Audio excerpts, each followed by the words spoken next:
For nearly 5 years, I poured myself into the company, and for nearly 5 years, I was invisible.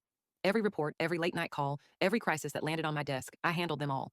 Yet in meetings, I might as well have been a ghost. My boss's mistress was the star of the show, the brilliant one, the one with potential. Never mind that she couldn't string together a coherent presentation without stumbling over her own slides. If I wrote it, she got the credit. If I came up with an idea, it was ignored until she repeated it. Then suddenly, it was innovative. I swallowed my pride every day knowing I needed the paycheck. Then one afternoon, fate intervened. I was leaving a cafe when I saw him, an elderly man, standing stiff and uneasy, cornered by two men in cheap suits. They were waving documents in his face, speaking quickly, insistently, like they were running out of time. Sir, this is a once-in-a-lifetime opportunity. Just sign here, you don't want to miss out. The old man stammered, I don't understand this. Something in me snapped. I walked straight up, slipped my arm through his, and said, loud enough for the whole street to hear, There you are, Grandpa. We've been looking everywhere, I glared at the men. You want me to call the police and explain your investment to them?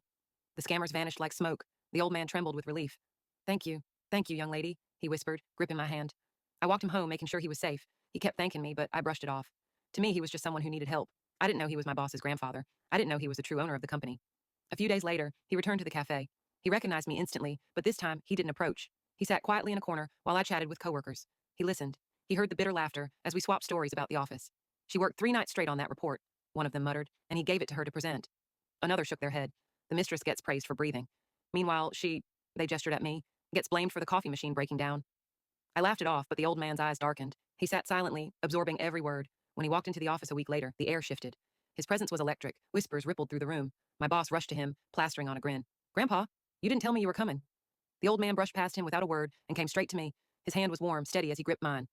Can we talk? He asked. The silence in the office was deafening. My boss's face went pale. Behind closed doors, the old man thanked me again.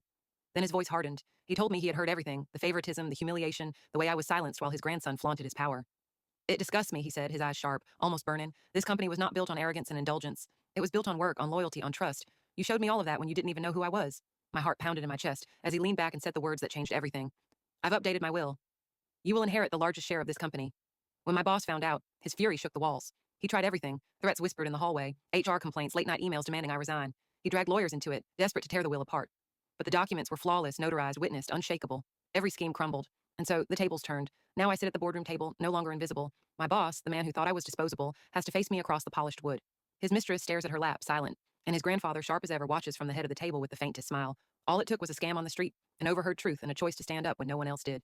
And in the end, the girl who was silenced became the woman they could no longer ignore.